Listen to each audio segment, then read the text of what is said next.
You've written hundreds and hundreds of blog posts, but what do you do with them? Gee, maybe you can turn them into a book. Of course you can turn them into a book. Yes, and that's the topic of our talk today. Hi, I'm Dan Janelle. I'm a book coach, developmental editor, and ghostwriter, and no matter where you are in the writing process, I can help you write your book. Today, we're going to talk about turning your blog into a book. So let's get started. Our guest today is Cathy Fyock. She has written a book about this very topic, and in the next 10 minutes, you'll learn everything you need to know about how to turn your blog into a book. Welcome, Cathy. Thank you so much. Or you can do it the other way. You can turn your blog into a book or your book into a blog. It can work both ways. It's content that you can repurpose, and that's what this is all about. Exactly. I love the idea of turning your blog into a book because a lot of my prospects and clients come to me and they say, I don't know if I can write a book. I don't have enough content. And I look at their websites and I say, oh, you've written all these blog posts. You can turn them into a book. And they're surprised. They said, you mean I can reuse this material? It's okay. I said, you wrote it. Yes. You own the copyright. You certainly can. But yes, people write their blogs over a period of years. How can they decide what to put into a book and what to leave out of a book? That's a great question. And I think it really starts with the strategic plan for your book. I'm a big believer that you start any book by writing a strategic plan that aligns with your business, assuming you want your book to help grow your business. So what you do is you start with what do you want to do with this book? How do you want to use it in your business? What's your thesis statement? What is the book about? What's the core of what it is about? Who is it for, that ideal reader? And then you can start thinking, what are the pieces of content that are important given those parameters? What I suggest to my authors is the first step, once you do that strategic work, you create a list of questions that your targeted reader has about your thesis statement.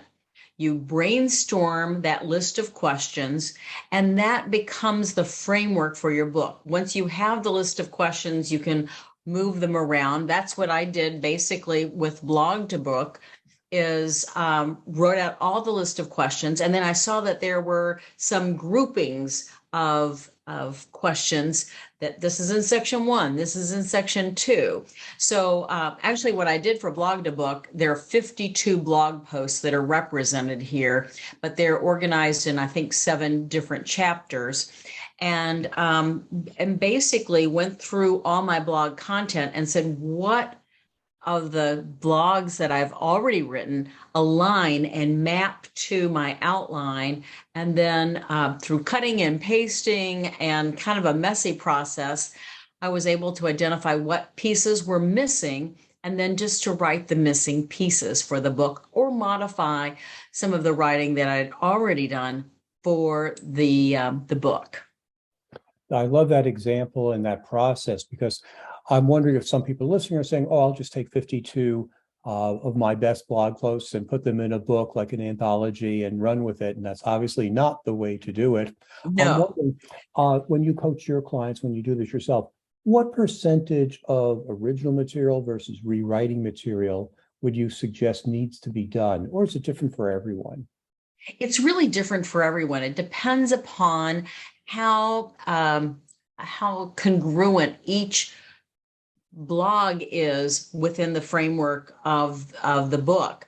For example, I'll give you a great example. Lisa Braithwaite and I were working on a book together several years ago, and she had written these fabulous, fun blog posts about how good speaking is like, I don't know, different things that she had observed. So every single post was a metaphor or analogy to something she had experienced. And they were fabulous. Now, we came upon, as we were putting them all together, there were a few of them that didn't have the corresponding story. And there were a couple of them that had a strong story without the strong point or learning example. Now, there were very few of those. But what we said was, okay, Lisa, you either have to do some rewriting here, throw them out, but you've created such a nice template or pattern or structure for this book that if some of them don't really fit, you need to throw them out or rewrite them. And she said, well, it was interesting. Some of them were actually based on something she had seen, and she remembered what she had seen. So we were able to have her just write that little bit of story that set up the blog post perfectly to be included in her book. Are there any mistakes or best practices that you can recommend? Absolutely.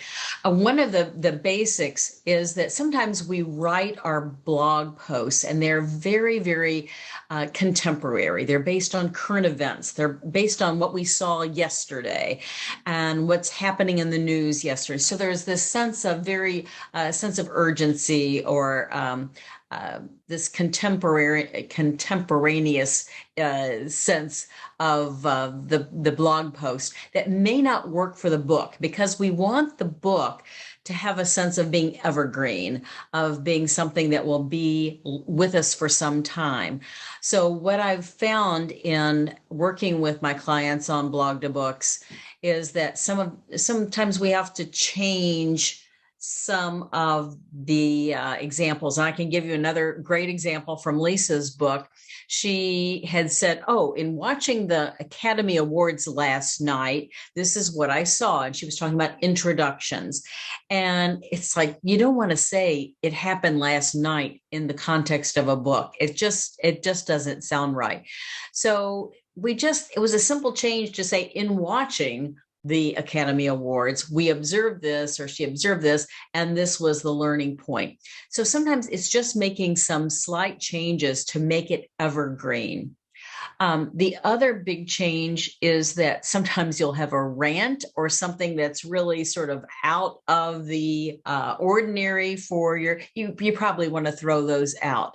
Those don't fit in your books. If they're kind of a one-off, or you got off on a tangent and something was just really needed to be said in the moment, that probably doesn't belong in your book. And then also there may be some repetition. When I was working with Lois Kramer in her book, we found that there was some redundancies. She had said a couple of things, because over time you want to stress some things in your blog that you'll want to reinforce over time with your readers, that in the context of a book, you don't want that redundancy. Gosh, didn't I just read that in chapter 12 or whatever? So those are some of the common things that I've seen us needing to make a real shift for taking the blog and moving to the book. Great. How can a book coach or a book editor help you improve your first draft? Well, I think that many of us as the authors lack objectivity. We know what we know. We know what we see. We're sometimes so close to our content that we can't observe it. And that's what I think a great book coach brings to the table.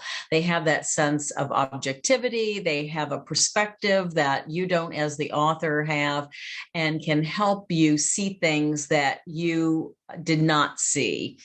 You may have fallen in love with some of your material, and your book coach may help you fall out of love with some things that need to be cut.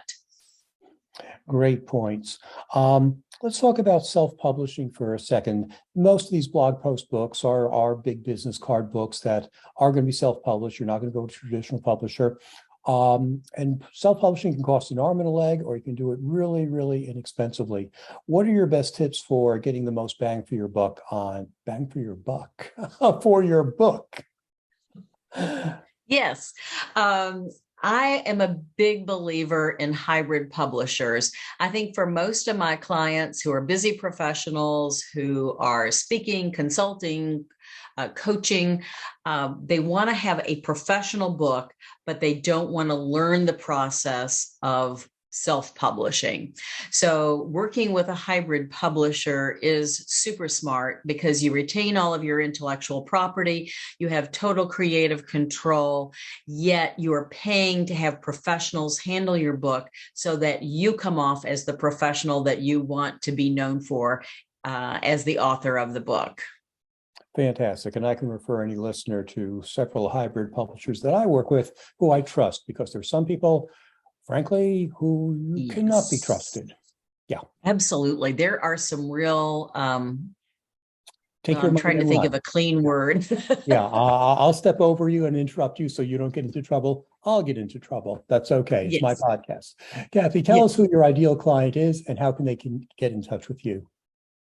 I am always looking for that person who is wanting to write a book to grow their business, who either can't get started or they are stuck, or they just would like the objectivity of someone who can guide them along the way, to provide accountability, can be a cheerleader, can be that guide along the way. So that's my ideal client, and they can reach me just by sending me an email at Cathy@cathyfyock.com.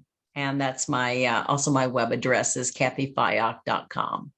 Great. Thank you for being with us today, Kathy, and thanks everyone for watching. You can find more than 150 other instructional videos on how to write and market your book in a flash on this YouTube channel and on our podcasts. Thanks for being with us today.